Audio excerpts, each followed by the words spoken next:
العالمين والصلاة والسلام على أشرف الأنبياء والمرسلين نبينا محمد وآله وصحبه أجمعين أما بعد। সম্মানিত উপস্থিতি মুসলিম ভাই বোনেরা, আজকে আমাদের সাপ্তাহিক এই বিশেষ আয়োজনে আপনাদেরকে স্বাগত জানাচ্ছি। আমরা ইনশাআল্লাহ ধারাবাহিকভাবে রিয়াদুস সালিহিন যে কিতাবটি সেটি আমরা বিইذنিল্লাহ পাঠ করব, যেটি হচ্ছে ইমাম মুহিউদ্দিন আবু জাকারিয়া ইয়াহইয়া ইবনে শারফ আন-নাওয়াবী রাহিমাহুল্লাহ এই কিতাব। আলহামদুলিল্লাহ, এই কিতাবটি অত্যন্ত গুরুত্বপূর্ণ একটি কিতাব ইমাম নওয়াবী রাহমাতুল্লাহ আলাইহির কিতাবগুলোর মধ্যে। এবং এই কিতাবের অনুবাদ আমাদের কিন্তু আছে, যদিও হয়তো ব্যাখ্যা গ্রন্থ এখনো সেভাবে বাংলা ভাষায় নেই, তবে অনুবাদ আছে আলহামদুলিল্লাহ, সেটা আপনারা সংগ্রহ করতে পারবেন। যেমন একটি প্রকাশনী যেটি শেখ আলবানী রহমতুল্লাহ আলাইহির তাহকিক এবং অনুবাদ এবং সম্পাদনা আব্দুল হামিদ ফাইজি হাফিজাহুল্লাহ ওনার আছে, ওয়াহিদে ইসলামী লাইব্রেরি তারা প্রকাশ করেছে। এটি সংগ্রহ করতে পারেন। আরো অনেক প্রকাশনীর আছে আমার জানা মতে। ইমাম নওয়াবী রহমতুল্লাহ আলাইহি তিনি আমাদের কাছে পরিচিত। এই কিতাবটি আপনারা নাম দেখে বুঝতে পারতেছেন যে যারা মুসলিমদের মধ্যে সৎকর্মশীল যারা, তারা অবশ্যই তারা কিন্তু তাদের মানে রওদা, রিয়াদ শব্দটা রওদার বহু বচন। রওদা বলতে বোঝায় বাগিচা, বাগান। মানুষ যেখানে আসলে এমন বাগান, রওদা একটা এমন একটা স্থান যেখানে গেলে কিন্তু মানুষ প্রশান্তি পায়, যেটা খোলামেলা জায়গা হয়। সেখানে যে সেক্ষেত্রে বইটার নামও সাথে তিনি এমন কিছু বিষয় এখানে সংযোজন করেছেন। মুসলিম হিসেবে যে বিষয়গুলো অত্যন্ত জানাটা জরুরি, কারণ আমাদের জীবনে ইবাদতের পাশাপাশি আদব শিষ্টাচার অর্জন করা এবং সেগুলোর প্রতি মানুষকে উৎসাহ দেওয়া, বদ স্বভাব থেকে বা পাপ থেকে মানুষকে ভীতি প্রদর্শন করা, তাকওয়া সম্বলিত বিষয় যেগুলো, তারপরে আত্মা কেন্দ্রিক যে বিষয়গুলো, অন্তঃশুদ্ধিমূলক যে বিষয়গুলো, এরপরে বক্রতা থেকে দূরে করা সহ বহু বহু বিষয় তিনি বইয়ে সন্নিবেশিত করেছেন। এবং সেখানে উনি এখানে যে বিষয়টা প্রত্যেকটা পরিচ্ছেদ শুরু করার ক্ষেত্রে উনি বিভিন্ন কোরআনের আয়াত দিয়ে শুরু করার চেষ্টা করেছেন। মানে মূলত কিন্তু এটা হাদিসের একটা গ্রন্থ, তবে উনি এখানে তিনি প্রত্যেকটা কিতাবের প্রথমে ওই কিতাব সংশ্লিষ্ট বা ওই অধ্যায় সংশ্লিষ্ট তিনি আয়াত নিয়ে এসেছেন প্রথমে, তারপর তখন তিনি হাদিস নিয়ে এসেছেন এই বিষয়ে। এবং সহিহ বুখারী মুসলিমের হাদিসকে প্রাধান্য দিয়েছেন এবং সহিহ হাদিসগুলো তিনি একত্রিত করার চেষ্টা করেছেন। আমরা ইনশাল্লাহ সেখানে যে হাদিসগুলো আছে সহিহ বুখারী এবং মুসলিমের, অথবা যদি কোনো দুর্বল হাদিস থাকে আমরা ইনশাল্লাহ আপনাদেরকে বলে দেবো। ইনশাল্লাহ যদি কোনো দুর্বল হাদিস এসে থাকে আমরা সেটা নির্দিষ্ট সময়ে বা নির্দিষ্ট জায়গায় আপনাদেরকে বলে দেবো। ইমাম নওয়াবী রহমতুল্লাহ আলাইহি, আমরা ইমাম নওয়াবী নামেই তাকে চিনি, যদিও তার নাম হচ্ছে মানে তার নাম হচ্ছে ইয়াহইয়া এবং তার উপাধি হচ্ছে মুহিউদ্দিন আবু জাকারিয়া তার কুনিয়া। এবং তার পিতার নাম ছিলেন শারাফ।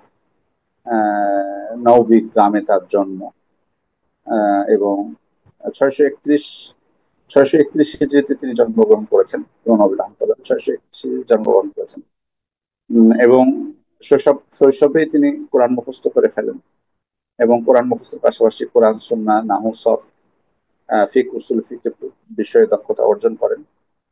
এবং 18 বছর বয়স যখন তার ছিল তখন তার পিতা তাকে দামেস্কে প্রেরণ করেছিলেন, কারণ ওই সময় দামেস্কে ছিল জ্ঞান বিজ্ঞানের কেন্দ্র এবং সেখানে যে তিনি তার প্রচেষ্টা চালাচ্ছিলেন। তবে ইমাম নওয়াবী রহমতুল্লাহ আলাইহি বেশি দিন উনি জীবিত ছিলেন না, 45 বছর মাত্র জীবিত ছিলেন। তার অনেক উল্লেখযোগ্য শিক্ষক রয়েছে, ছাত্র রয়েছে।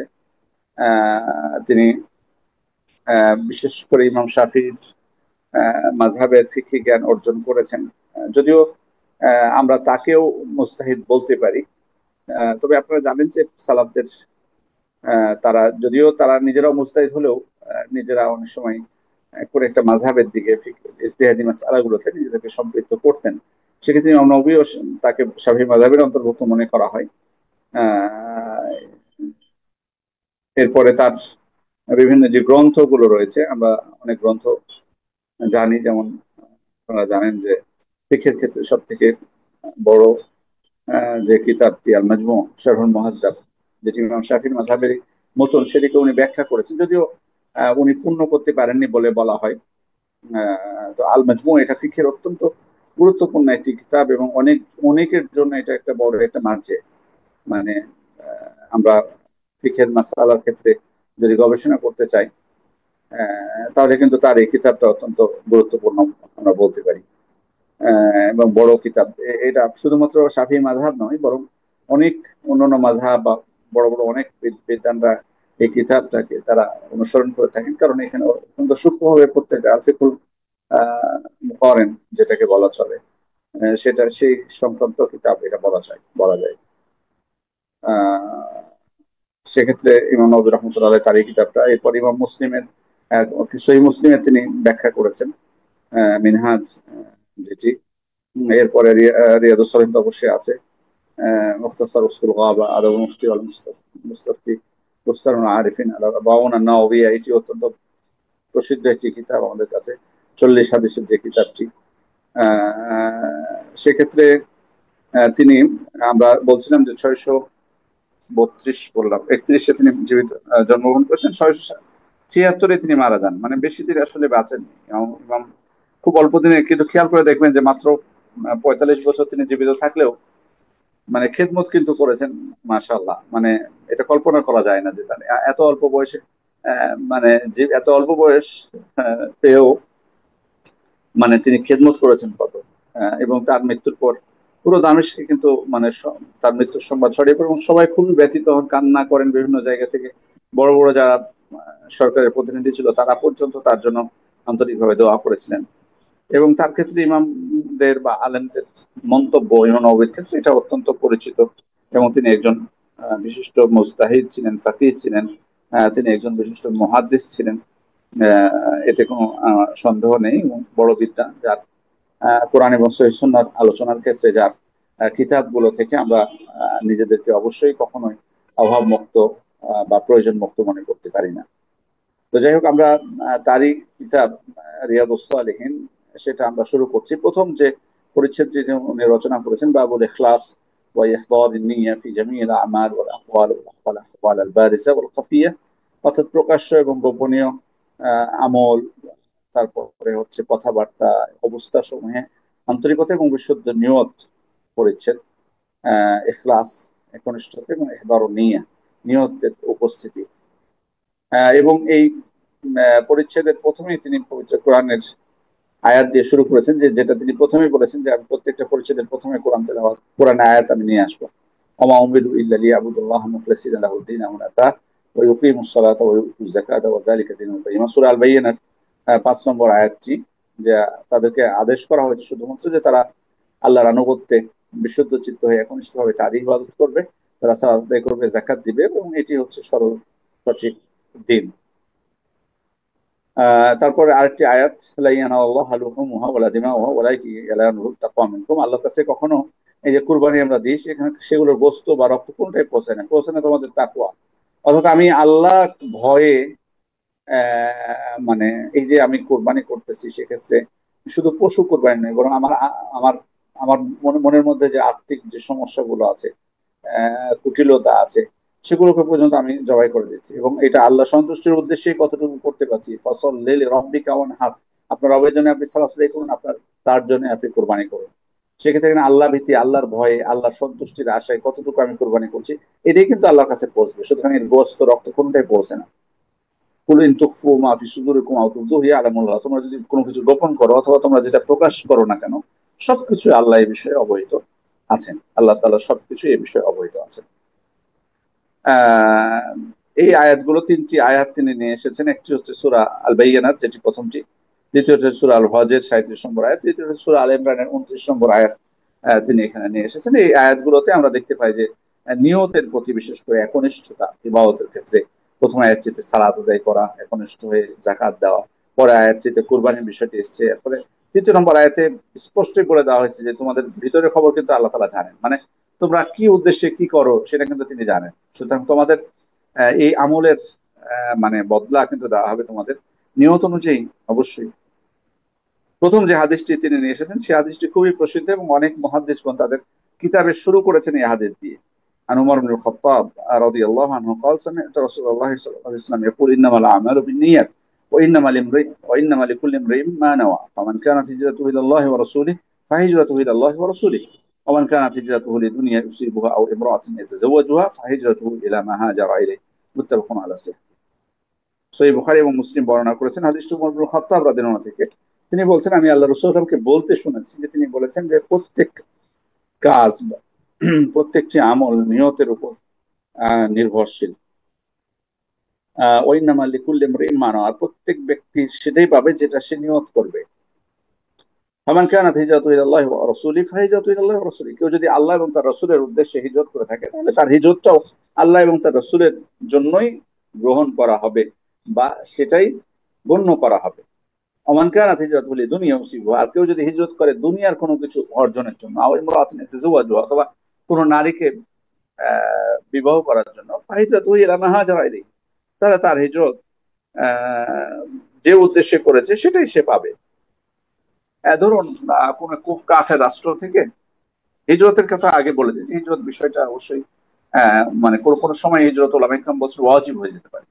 ওয়াজিব অর্থাৎ আপনি দিন পালন করতে পারছেন না, কুফফার রাষ্ট্রে আছেন, আপনার দিন পালনে বাধা, ওই অবস্থায় আপনার সেখান থেকে হিজরত করাটা এটা ওয়াজিব, হিজরত করাটা এটা ওয়াজিব হয়ে যাবে তখন। অর্থাৎ কোনো মুসলিম রাষ্ট্রে যেখানে আপনি দিন পালন করতে পারবেন, দিনের বিধিবিধান গুলো শাইরা গুলো প্রকাশ করতে পারবেন, সেখানে আপনার যাওয়াটা তখন ওয়াজিব হয়ে যাবে সেখানে। আর যদি আপনি দিন পালন করতে পারেন কিন্তু অথচ মানে সম্পূর্ণভাবে হয়তো পরিবেশ পাচ্ছেন না, তাহলে তার থেকে বেটার কোনো জায়গায় যাওয়াটা তখন আপনার জন্য এটা মুস্তাহাব হবে, তখন সেটা আপনার জন্য মুস্তাহাব হবে। সেক্ষেত্রে আহ, আহ, এই হাদিসটি অত্যন্ত গুরুত্বপূর্ণ। আমরা জানি যে ধরুন হিজরতের ক্ষেত্রে একদল কুফফার রাষ্ট্র থেকে মুসলিম রাষ্ট্রে হিজরত করবে, তো সেক্ষেত্রে 10 জন ব্যক্তি, তো তাদের মধ্যে 8 জন হিজরত করছেন কিসের জন্য? আল্লাহকে সন্তুষ্ট করার জন্য, তারা দিন পালন করবেন, সেখানে যে নিরাপদ থাকবেন, দিন পালন করবেন। আর 2 জন ব্যক্তির মধ্যে একজন তিনি মনে করছেন যে যেখানে অবস্থান করছে তার ব্যবসাটা ভালো হচ্ছে না, তো যেখানে হিজরত করছে সবাই সেখানে যে তিনি ব্যবসা করবেন, সেখানে ব্যবসা ভালো হবে, যেহেতু উনি যে ব্যবসা করেন সে ব্যবসাটা সেখানে নেই, ভালো হবে সেখানে। অথবা আরেকজন আছেন যে 10 নম্বর, উনি খোঁজ পেয়েছেন যে ওখানে একজন সুন্দরী নারী আছে অথবা তার পরিচিত কেউ আছে, খোঁজ পেয়েছেন, তো সেখানে যে তার উদ্দেশ্য হলো বিবাহ করা। খেয়াল করুন 10 জনের মধ্যে 8 জন হচ্ছে আল্লাহর সন্তুষ্টির জন্য উনি হিজরত করছেন, আর একজন দুনিয়া উপার্জনে, আর একজন মানে বিবাহ করার জন্য। কিন্তু সবাই ঘোষণা করলো যে আমরা আল্লাহর জন্যই হিজরত করবো, এখানে এখানে যেহেতু আমরা দিন পালন করতে পারছি না স্বস্তির সাথে, দিন পালনের জন্য যাবে। 10 জনই কিন্তু বলতেছে যে আমরা দিন পালনের জন্য যাচ্ছি, কিন্তু 10 জনে বললেও 2 জনেরটা কিন্তু আল্লাহ তাআলার জন্য গ্রহণযোগ্য হচ্ছে না এটা, বরং তাদের দুনিয়া উপার্জন হবে তাদের, কিন্তু আল্লাহর সন্তুষ্টি এখানে অর্জন করতে তারা পারবে না। বিবাহ করা হবে কিন্তু আল্লাহর সন্তুষ্টি তারা অর্জন করতে পারবে না। এই জন্য এটাই হচ্ছে মূলত নিয়তের বিষয়, যে প্রকাশ্যে কে কি বললো সেটা দেখার বিষয় না, কিন্তু নিয়তের খবর, অন্তরের খবর আল্লাহ তাআলা জানেন। এই জন্য প্রত্যেককে তার অন্তরের বিষয় অনুযায়ী তাকে প্রতিফল দেওয়া হবে। সুতরাং এখানে মানে মানে এটা এটা বলার উপায় নেই যে আমি যে মুখে যেটা বলছি সেটাই হবে, ঘটবে না, এত সহজ না। আপনি যাচ্ছেন বিবাহ করার জন্য, বাট প্রকাশ করতেছেন যে আপনি আল্লাহ সন্তুষ্টির জন্য যাচ্ছেন, না, আল্লাহ সন্তুষ্টির জন্য গ্রহণযোগ্য হবে যদি আপনি অন্তরের নিয়তটা সেটাই থাকতো।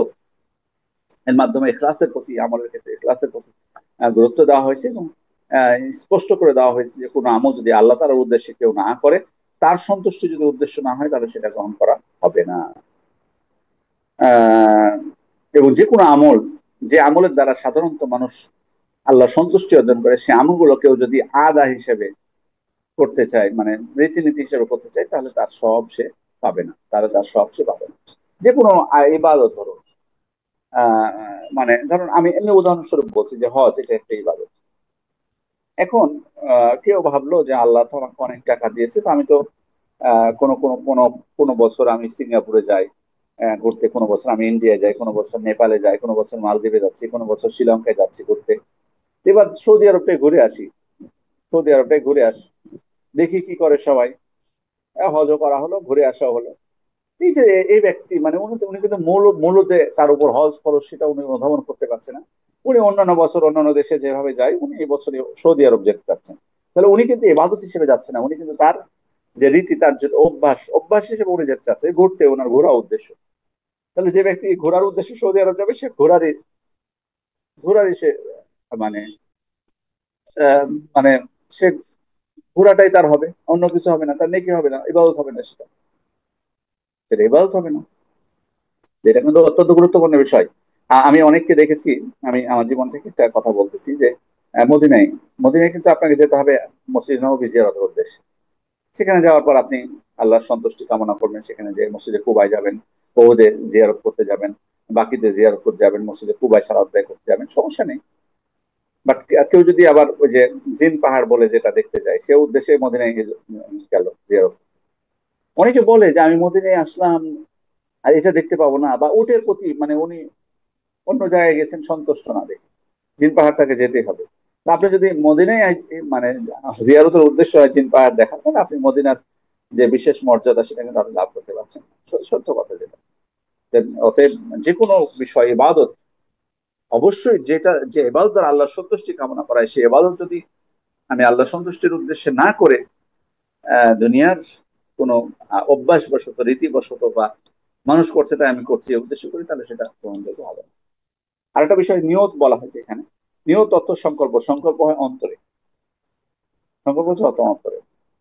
আমি আহ, বাসা থেকে মানে বের হচ্ছি আমি বাজারের উদ্দেশ্যে। তা আমি কিন্তু অন্তরে রেখেছি, টাকা নিচ্ছি, সবকিছু করছি, মুখে বলছি না যে আমি বাজারে যাবো, বলাটা জরুরি না। সেক্ষেত্রে ইবাদতের ক্ষেত্রেও কিন্তু আপনি সংকল্প করবেন অন্তরে।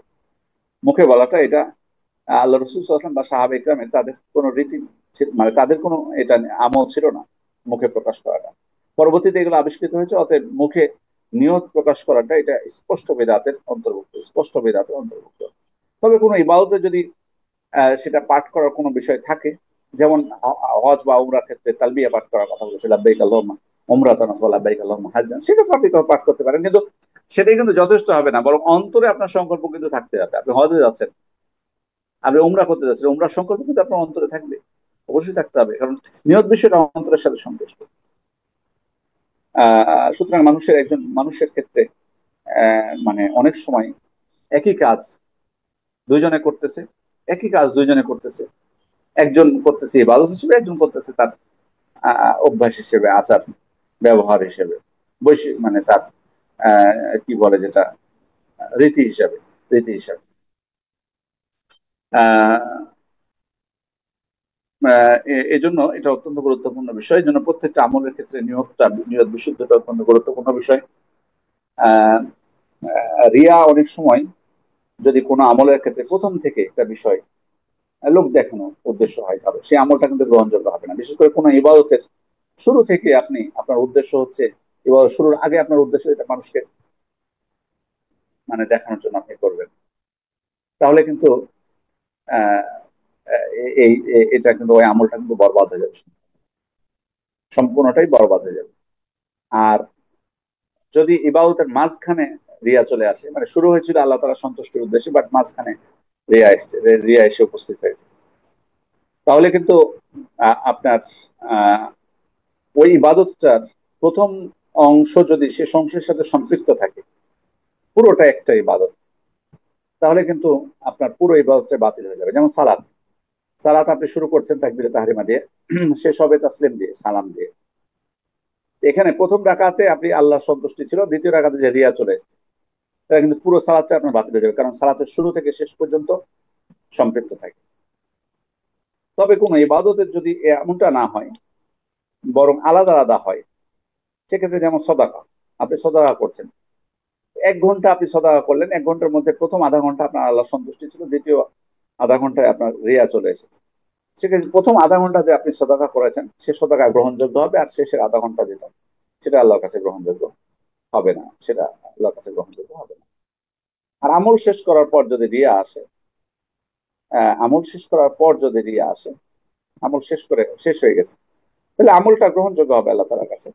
তবে অবশ্যই যেন কোনো প্রকার মানে এটা অহংকার বা অন্য কোনো কিছু না নিয়ে আসে এক্ষেত্রে। এক্ষেত্রে অহংকার বা অন্য কোনো কিছু যাতে না নিয়ে আসে। সেটা যদি অন্তরের কোনো বিষয়, সেখানে কোনো রোগ চলে আসে, তখন সেটা আমার ক্ষতির কারণ হতে পারে, তবে এই ইবাদতটা বাতিল হবে না। দ্বিতীয় হাদিস হচ্ছে আন উম্মুল মুমিনিন উম্মে আব্দুল্লাহ আয়েশা রাদিয়াল্লাহু আনহা قالت قال رسول الله صلى الله عليه وسلم يغزو جيشنا الكعبة فإذا كانوا ببيداء من الأرض يخسف بأولهم وآخرهم। আয়েশা রাদিয়াল্লাহু আনহা থেকে বর্ণিত, তিনি বলছেন যে আল্লাহ রাসূল সাল্লাল্লাহু আলাইহি ওয়াসাল্লাম বলেছেন, একটা দল মানে বা একটা বাহিনী তারা কাবা আক্রমণ করবে, একটা বাহিনী তারা কাবা আক্রমণ করবে।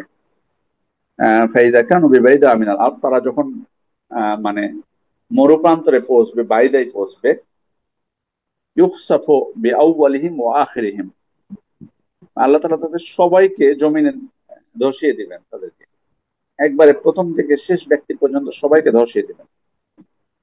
আল্লাহ রাসূল সাল্লাল্লাহু আলাইহি ওয়াসাল্লাম যখন বললেন আয়েশা রাদিয়াল্লাহু আনহার সামনে এই কথা, যে একটা বাহিনী কাবা আক্রমণের জন্য বের হবে এবং এটা হচ্ছে কিয়ামতের আগে, তো যখন তারা মরু প্রান্তরে পৌঁছবে বাইদা, আহ তখন আল্লাহ তাআলা তাদের সকলকে প্রথম থেকে শেষ পর্যন্ত সকল ব্যক্তিকে জমিনে ধসিয়ে দিবেন। তো আয়েশা রাদিয়াল্লাহু আনহা জিজ্ঞেস করছেন, ইয়া রাসূলুল্লাহ, কাইফা ইউখসাফু বিআওয়ালিহিম ওয়া আখিরিহিম ওয়া ফীহিম আসওয়াকুহুম ওয়া মান লাইসা মিনহুম, কিভাবে আল্লাহ তাআলা সবাইকে ধসিয়ে দিবেন, অথচ তাদের মধ্যে এমন কেউ থাকবে যে যারা তাদের মানে কাবা আক্রমণের উদ্দেশ্যে তারা আসেন, তারা এসেছে মানে ক্রয় বিক্রয় করতে, বিক্রয় করতে, ব্যবসা করতে। আহ, মানে আমরা জানি যে আসলে সাধারণত যারা ব্যবসায়ী হয় তারা কিন্তু বিভিন্ন স্থান খোঁজে। সেক্ষেত্রে রাস্তাঘাটে আমরা চলি, সেখানে দেখি না বিভিন্ন ধরনের ফেরিওয়ালারা আসে এটা বিক্রি করতে, ওটা বিক্রি করতে। এই এই দল যখন অভিযানে যাবে, তখন তাদের মধ্যেও কেউ থাকবে যে তারা বিক্রি করার জন্য তাদের কাছে খাবার বিক্রি করবে, এটা বিক্রি করবে, এটা বিক্রি করবে জন্য আসবে। তারাও তো ধ্বংসের মধ্যে পড়ে যাবে। আয়েশা রাদিয়াল্লাহু আনহা এটাই প্রশ্ন করছেন, আল্লাহ রাসূল, তারা তো আর কাবা ধ্বংসের জন্য আসবে না, তারা কেন, তাদের কেন এমন অবস্থা হবে? তো আল্লাহ রাসূল তখন বলছেন, ইউখসাফু বিআওয়ালিহিম ওয়া আখিরিহিম সুম্মা ইউবআসুনা আলা নিয়াতিহিম। হ্যাঁ, তারা সাময়িকভাবে সবাই ক্ষতিগ্রস্ত হবে, তারা তাদের সবাইকে জমিনে ধসিয়ে দেওয়া হবে, কিন্তু কিয়ামতের দিন তাদের পুনরুত্থান হবে তাদের নিয়ত অনুযায়ী। অর্থাৎ কারো যদি কাবা আক্রমণের নিয়ত না থাকে, কাবা আক্রমণের নিয়ত না থাকে, তাহলে তাদেরকে সেই শাস্তির কবলে তারা পড়বে না, যেহেতু তাদের নিয়ত সেরকম ছিল না। তাহলে এখানে এখান থেকে হাদিস থেকে বোঝা গেল যে প্রত্যেক ব্যক্তি তার ভালো নিয়ত বা খারাপ নিয়ত অনুযায়ী সে তার প্রতিদান পাবে কেমন দিন আল্লাহ তাআলার নিকটে। কিন্তু দুনিয়াতে অনেক সময় ধরুন কোন আল্লাহ তাআলা কোন জনপদে শাস্তি দিলেন, সেখানে ভালো মানুষ থাকতে পারে, তো তাদের পরিণতি কি হবে? উম্মে সালামা রাদিয়াল্লাহু আনহা থেকে হাদিসে বর্ণিত হয়েছে যে তারাও হয়তো মারা যাবে, কিন্তু মানে জান্নাতের দিকে তারা ধাবিত হবে, অথবা আল্লাহ তাআলা তাদেরকে জান্নাত দান করবেন। এখানে আরেকটা বিষয় হয়েছে যে কোনো জালেম বা অপরাধী যারা, তাদের সঙ্গী না হওয়ার প্রতি উৎসাহ দেওয়া হয়েছে। না, দেখুন এখানে কাবা যারা আক্রমণ করতে আসে তারা ভালো মানুষ না, তারা অবশ্যই জালেম, তারা নিকৃষ্ট, সুতরাং তাদের সাথে আসাটা তাদের আসলে উচিত হয়নি। এই জন্য ভালো মানুষদের সাথে সখ্যতা গড়ে তোলা, তাদের সঙ্গী হয়, এটা অত্যন্ত গুরুত্বপূর্ণ বিষয়, যেটা এই হাদিস থেকে বোঝা যাচ্ছে যে ভালো মানুষদের খারাপ মানুষদের সাথে মিশে যাওয়ার কারণে তারা, খারাপ মানুষদের সাথে মিশে যাওয়ার কারণে তারা এই ধরনের সমস্যার সম্মুখীন হয়েছে। এরপর হচ্ছে আল্লাহ রসুল সাল্লাল্লাহু আলাইহি ওয়াসাল্লাম, আল্লাহ তাআলা তাকে যতটুকু গায়েবের বিষয়ে অবহিত করেছেন, সেটুকু তিনি আমাদেরকে অবহিত করেছেন অনেক গায়েবের বিষয়, পূর্বের এবং পরে ভবিষ্যতে কি করবে সেগুলোর প্রতি ঈমান আনা আমাদের জন্য ওয়াজিব, আমাদের জন্য ওয়াজিব। ইমাম নববী রাহমাতুল্লাহ আলাইহি এই হাদিসটিও নিয়ে এসেছেন আহ, এই অধ্যায়ে এটি বোঝানোর জন্য যে প্রত্যেক ব্যক্তি তার নিয়ত অনুযায়ী ফল পাবে, প্রত্যেক ব্যক্তি তার নিয়ত অনুযায়ী ফল পাবে। তৃতীয় নাম্বার যে হাদিসটি, তৃতীয় নাম্বার যে হাদিসটি وعن عائشة رضي الله عنها قالت قال النبي صلى الله عليه وسلم لا هجرة بعد الفتح, মক্কা বিজয়ের পরে কোনো হিজরত নেই, ওয়ালাকিন জিহাদুন ওয়া নিয়্যা, তবে অবশ্যই জিহাদ এবং নিয়ত রয়েছে। ওয়াইদা স্তুনফিরতুম ফানফিরু, যদি তোমাদেরকে জিহাদের জন্য ডাক দেওয়া হয়, তাহলে তোমরা জিহাদের উদ্দেশ্যে তোমরা বেরিয়ে পড়ো। যদি তোমাদেরকে জিহাদের জন্য ডাক দেওয়া হয়, তাহলে তোমরা জিহাদের উদ্দেশ্যে বেরিয়ে পড়ো। এখানে আহ হিজরত নেই, মক্কা বিজয়ের পরে হিজরত নেই বলতে হিজরতের বিধান কি এখন বলবৎ নেই? তাহলে প্রশ্ন এখানে আসবে স্বাভাবিক। আহ, না, এখানে এটা উদ্দেশ্য না। আহ আহ, যে হিজরত নেই, বরং হিজরত অবশ্যই হিজরতের বিধান। মক্কা থেকে হিজরত নেই। মক্কা থেকে আল্লাহ রসুল যেমনটা হিজরত করেছেন, তার সাহাবীরা হিজরত করেছেন। প্রথমে হাবাশা হিজরত করেছেন, পরে তো মদিনা হিজরত করলেন। মক্কা বিজয়ের পরে আর হিজরতের প্রয়োজন নেই, কারণ মক্কা এখন ইসলামী রাষ্ট্র। মক্কা এখন ইসলামী রাষ্ট্র, সুতরাং সেখান থেকে হিজরত নেই। কিন্তু অন্য কোনো কুফফার রাষ্ট্র যদি হয়, সেখান থেকে অবশ্যই হিজরত আছে।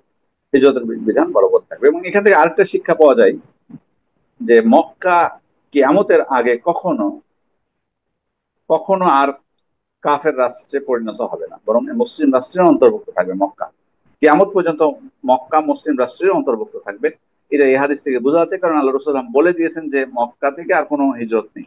এর মধ্যে ইঙ্গিত দিয়ে দিয়েছেন যে মক্কা কখনো আর কুফফার রাষ্ট্রে পরিণত হবে না বা কাফের রাষ্ট্রে অন্তর্ভুক্ত হবে না।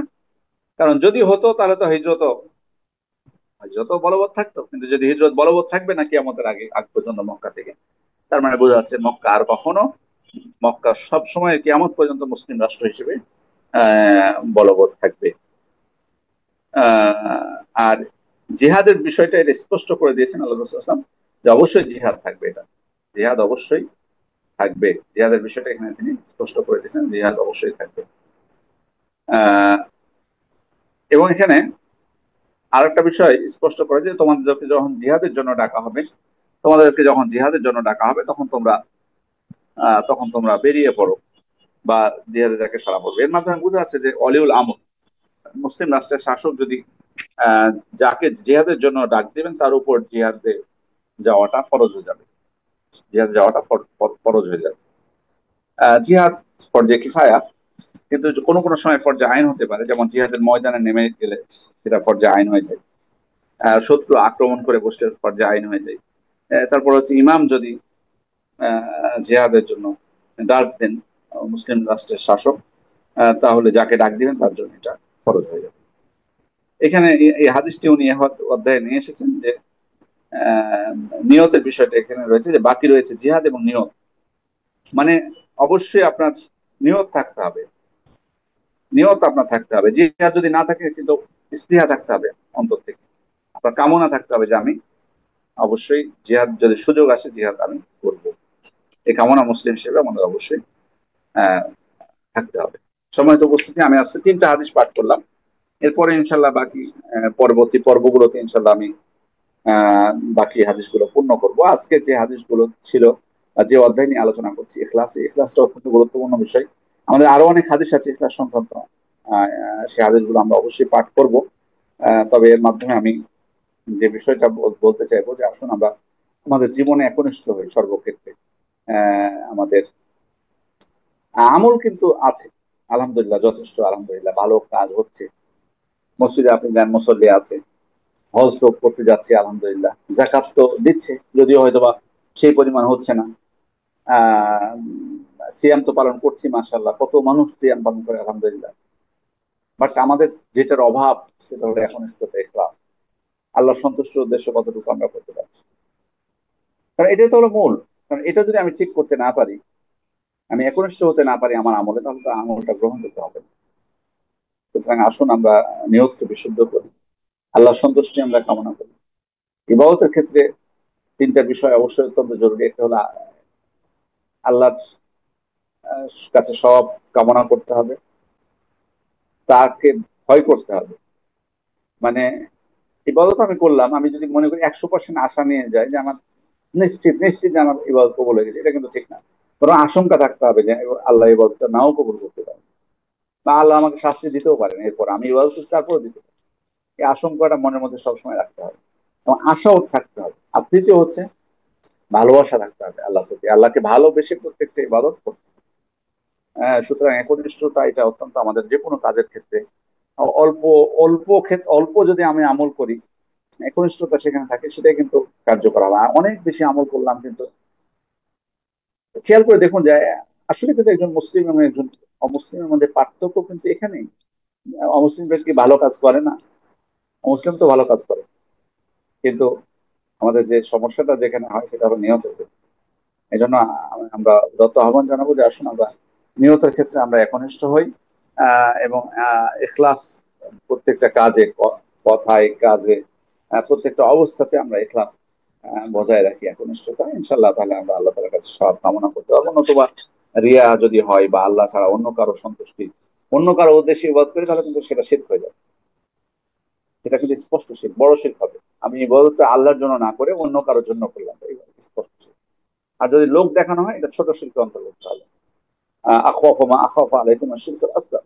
আমি তোমাদের উপর ছোট শিরকে বেশি ভয় পাচ্ছি। বলো আমার শিরকুল আসগার ইয়া রাসূলুল্লাহ, আল্লাহর রাসূল ছোট শিরক কি? তখন বললেন আর রিয়া, লোক দেখানো, অত্যন্ত ভয়ানক একটা পাপ। এই জন্য আল্লাহ তাআলার কাছে আমরা দোয়া করবো, আল্লাহ তাআলা আমাদেরকে রিয়া থেকে বা যে কোনো অন্য যে আনুষঙ্গিক পাপ রয়েছে সেগুলো থেকে রক্ষা করেন। আমাদের একজন ভাই জানতে চেয়েছেন অনুবাদকের নাম। অনুবাদ সম্ভবত অনেকজনই করেছেন, আমার ধারণা একজন না। তবে শেখ আব্দুল হামিদ ফাইজি করেছেন, যেটা ওয়াহিদ লাইব্রেরি থেকে প্রকাশিত, সেটা তার অনুবাদ এবং সম্পাদনা। এটা আহ, আর আরেকজন প্রশ্ন করেছেন যে এই ক্লাসের জন্য কোন বইটা ফলো করবো। রিয়াদুস সালেহিন যে কোনো কিতাব, যে কোনো কিতাব আপনি যদি মূল আরবিটা থাকে সেটা আপনি ফলো করতে পারেন। আর বাংলাটা যে কোনো একটা প্রকাশনী থেকে আপনি নেবেন। ওয়াহিদ লাইব্রেরি যেহেতু আমাদের সালাফি মানহাজের প্রকাশনী, আপনারা সেখান থেকে নিতে পারেন। আরেকজন আমাদের জানতে চেয়েছেন যে প্রতি সপ্তাহে এটা হবে কিনা, রিসালাকা class will be what time and date please. প্রতি সপ্তাহে এটা হবে না, আমি যতটুকু জানি এটা 2 সপ্তাহে একবার হবে, 2 সপ্তাহে একবার হবে, অর্থাৎ 1 সপ্তাহ পর পর গ্যাপ গ্যাপ দিয়ে হবে। আজকে বৃহস্পতিবার হলো, সামনে বৃহস্পতিবার হবে না, এটা পরের বৃহস্পতিবার হবে, এভাবেই আমরা নিয়োগ করেছি। যদি কোনো প্রকার বাধা না আসে বা অন্য কোনো সমস্যা বা জরুরি কোনো বিষয় আমাদের না হয়ে হয়। আর টাইমটা আমার মনে হয় 9টায় থাকবে, হয়তো বা হতে পারে বৃহস্পতিবারে হবে, বৃহস্পতিবার হবে ডেট। আর টাইমটার কথা হয়তো আপনাদেরকে পরে জানানো হবে ইনশাল্লাহ বিইজনিল্লাহ।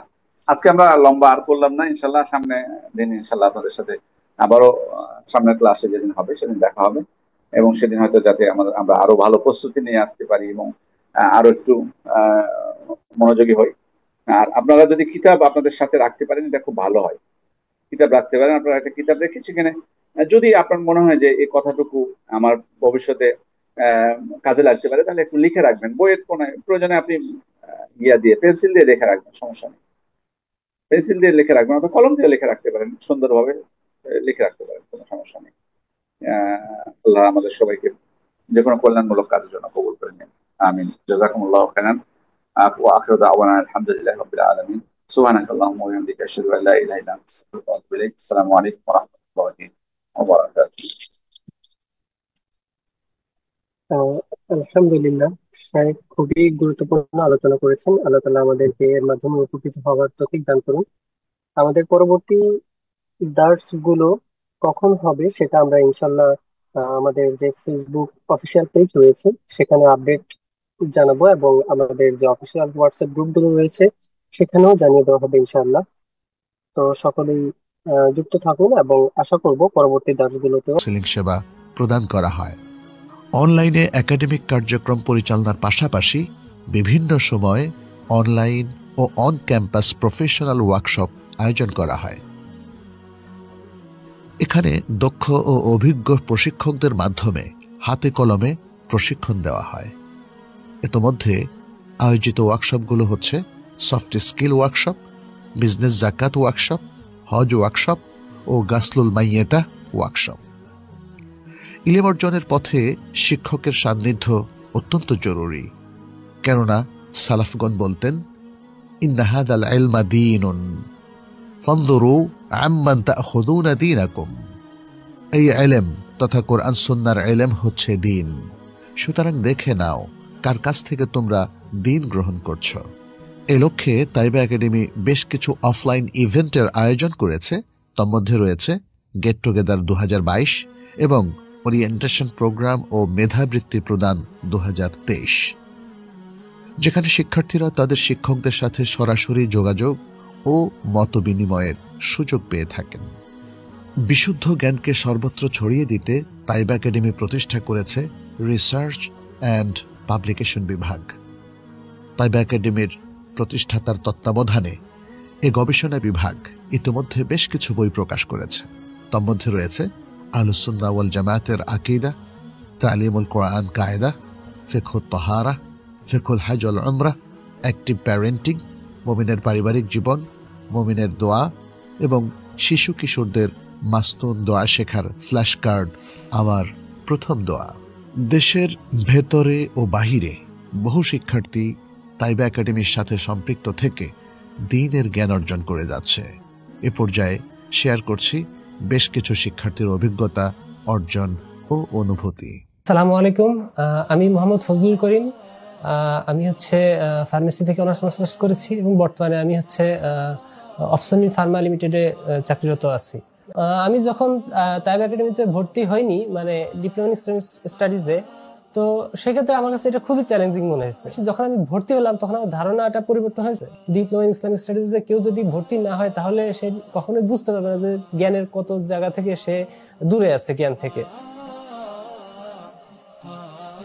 আমি আহমদ মুনিম ফাহমি, আমি মাদ্রাসাতুন নূরে অ্যাকাউন্টেন্ট হিসেবে আছি। ডে টু ডে প্রফেশনের সাথে আসলে তাইবার এই কোর্সটা আমি বলবো এত কনভিনিয়েন্ট কোর্স সম্ভবত আপনারা কোথাও পাবেন কিনা বা এখন আপাতত চলছে কিনা আমি বলতে পারছি না। প্রতিটা মুসলিমেরই প্রয়োজন তার দিনকে জেনে বুঝে পালন করা। সেদিক থেকে আমি মনে করবো এই তাইবা একাডেমি যে প্ল্যাটফর্মটা দিয়েছে এটা সবারই খুবই উপযোগী। এটাকে এই সুযোগটা সবারই নেওয়া উচিত। আসলে প্রফেশন বলেন বা লেজার টাইম বলেন, ফিমেলদের ক্ষেত্রে হাউসওয়াইফ বলেন, সবার জন্য এটা খুবই কনভিনিয়েন্টভাবে মডিউলগুলো তৈরি করা। আমার যদি ক্ষমতা থাকতো তাহলে আমি এই মডিউলটা সবার জন্য, এই কোর্সটা সবার জন্য ম্যান্ডেটরি করে দিতাম। আমি মঞ্জুর রহমান, আমি জাহাঙ্গীরনগর ইউনিভার্সিটি থেকে ফার্মেসি ডিপার্টমেন্ট থেকে অনার্স মাস্টার্স শেষ করেছি। তো আমি বেসিক্যালি ফেসবুকের একটা শেয়ার থেকে আমি জানতে পেরেছি তাইবা একাডেমি সম্পর্কে। এর আগে আমার জানা ছিল কিন্তু ওই সময় আমি এনরোল করি নাই। তো পরবর্তীতে জানার পরে আমি ডিসিশন নিলাম যে আমি কোর্সটা করব, কারণ আমরা এর আগে বিভিন্ন বিষয়ে নলেজ গ্যাদার করার চেষ্টা করেছি কিন্তু সেগুলো হচ্ছে বিক্ষিপ্তভাবে। কিন্তু আমাদের যে মূল বিষয়, প্রায়োরিটি বেসড যে আমাদের নলেজটা অর্জন করা দরকার, অ্যাট ফার্স্ট আকিদা, তাওহিদ, এই বিষয়গুলো আমরা জানার চেষ্টা করেছি এর আগে বিভিন্ন শায়েখদের লেকচার থেকে, কিন্তু সেগুলো ছিল বিক্ষিপ্ত। চাচ্ছিলাম যে একটা স্ট্রাকচার্ড ওয়েতে কীভাবে নলেজটা গ্যাদার করা যায়। এর মডিউল প্লাস এর ওয়েবসাইটের স্ট্রাকচার সব কিছু আউটস্ট্যান্ডিং, এটা বলতেই হবে। আপনার কোনো লেকচারও মিস হওয়ার সুযোগ নাই, কারণ এগুলো প্রি রেকর্ডেড লেকচার। আপনার বেসিক নলেজটা অর্জনের ক্ষেত্রে তাইবা একাডেমি আমি মনে করি যে সবার জন্য বেস্ট একটা অপশন। চলুন এবার এক নজরে তাইবা একাডেমির ফ্যাকাল্টি মেম্বারদের সম্পর্কে জেনে নেই। যে সকল শিক্ষকগণের অক্লান্ত পরিশ্রমের বদৌলতে শিক্ষার্থীদের এ অর্জন, এবার চলুন তাইবা একাডেমি সম্পর্কে সে সকল শিক্ষকগণের অভিমত জেনে নেই। আমরা যারা একাডেমিক এইজ লস করে ফেলেছি, আমাদের জন্য অপরিহার্য কাজ হচ্ছে এই কথা সিদ্ধান্ত নেওয়া যে একাডেমিক এইজ বলতে কিছুই নেই, মৃত্যু পর্যন্ত আমার জানার সুযোগ আছে, এই স্কোপ বের হবে। এবং আলহামদুলিল্লাহ আমার বিশ্বাস ইতিমধ্যে যারা তাইবা একাডেমিতে ডিপ্লোমা করেছেন তারা এটা বুঝতে পেরেছেন এবং আলহামদুলিল্লাহ সেখান থেকে তারা নলেজ নিতে পেরেছেন। তো আমি আশা করবো ইনশাআল্লাহ তাআলা একাডেমিক কোনো এজ নেই। আপনার জীবনের শেষ মুহূর্ত পর্যন্ত আপনি যেটা শিখবেন সেটা আপনার কাজে লাগবে, সেটা আপনার জন্য খুবই উপকারী হবে। আল্লাহ তাআলা বলছেন, হাল ইয়াস্তাউল্লাযিনা ইয়ালামুন ওয়াল্লাযিনা লা ইয়ালামুন, যারা জানে আর যারা জানে না তারা কি সমান? অর্থাৎ কখনো সমান নয়। আপনি যদি শুদ্ধ ইলম অর্জন না করেন তাহলে আপনি ফরজ আদায় করলেন না। কিছু ইলম অর্জন করা তো ফরজ। আর জ্ঞানের জন্য যেটা দরকার, কোন জ্ঞানটা আপনাকে অর্জন করতে হবে। দুনিয়াতে মানুষ অনেক রকমের জ্ঞান অর্জন করে, সব জ্ঞান কাজে লাগে না। রাসূলুল্লাহ সাল্লাল্লাহু আলাইহি ওয়াসাল্লাম আল্লাহর কাছে আশ্রয় চেয়েছেন, আল্লাহুম্মা ইন্নী আউযু বিকা মিন ইলমিন লা ইয়ানফা। আল্লাহ এমন জ্ঞান থেকে আপনার কাছে আশ্রয় চাই যে জ্ঞান কোনো কাজে লাগে না। সেই কাজে লাগাটা হচ্ছে দুনিয়া এবং আখিরাতে কোথাও আপনার কাজে লাগেনি, এটা হতে পারে এক অর্থ। আরেক অর্থ হচ্ছে আপনার লাস্ট ডেস্টিনেশন যেটা আছে আখিরাতে আপনার এটা কোনো কাজে লাগবে না, বিপক্ষে যাবে। এমন কিছু জ্ঞানও মানুষ অর্জন করে, এটা তো বলা হয় পয়সা দিয়ে কিনে আপনি পচা মাছ খাওয়ার। তাইবা একাডেমি এরকম একটি প্ল্যাটফর্ম যেখানে আল্লাহ তাআলা আপনাকে এই সুযোগ দিয়েছেন যে আপনি ফরজ ইলমটা জানতে পারবেন এবং এই জানাটা কোনো বয়সের সাথে নির্ধারিত হচ্ছে না। আলহামদুলিল্লাহ, বড় ছোট সবাই পড়তে পারতেছে। আপনারা জানেন যে প্রাতিষ্ঠানিক লেখাপড়ায় দিন শেখা হচ্ছে না, কোথাও না। সরকারি বেসরকারি মাদ্রাসা, স্কুল বা কলেজ, কোথাও দিন, ইউনিভার্সিটিতে কোথাও দিন শেখা হচ্ছে না। সেখানে আপনার জন্য এই প্ল্যাটফর্মটা আল্লাহর পক্ষ থেকে বড় নেয়ামত। আপনি যত তাড়াতাড়ি সম্ভব আপনার সন্তানকে, আপনার আত্মীয় স্বজনকে এখানে ভর্তি করিয়ে দেন। অনেকেই দেখেন আমার কাছে মাঝে মাঝে জিজ্ঞাসা করে কোথায় ভর্তি হব, আমার তো এখন পড়তে ইচ্ছা করে আপনার কাছে বা অমুকের কাছে। আমি বলছি আপনাকে এখন তয়বা একাডেমিতে ভর্তি হয়ে যান, সরাসরি বলে দিই। কেন? সেখানে না হলে আপনাদের অনলাইন অনেকগুলো তৈরি হয়েছে, অনলাইন মাদ্রাসা, অনলাইন অমুক, যা শেখানো হচ্ছে সেটা কুফরি কালাম শেখানো হচ্ছে। দুর্ভাগ্যবশত আপনাকে এমন জিনিস শেখানো হবে যেটা আপনাকে কুফরির দিকে নিয়ে যাচ্ছে। সবাই শিখাচ্ছে, কিন্তু অথেন্টিক বিশুদ্ধ তথ্যটা আপনাকে কিভাবে আপনাকে শেখানো হবে সেটা কে বুঝবে? সবাই বলে যে আমি তো শিখাচ্ছি শুদ্ধটা, কেউ বলে না আমি ভুল শিখাচ্ছি। আপনি চিনবেন কি করে? আপনি চিনবেন মানুষ দেখে।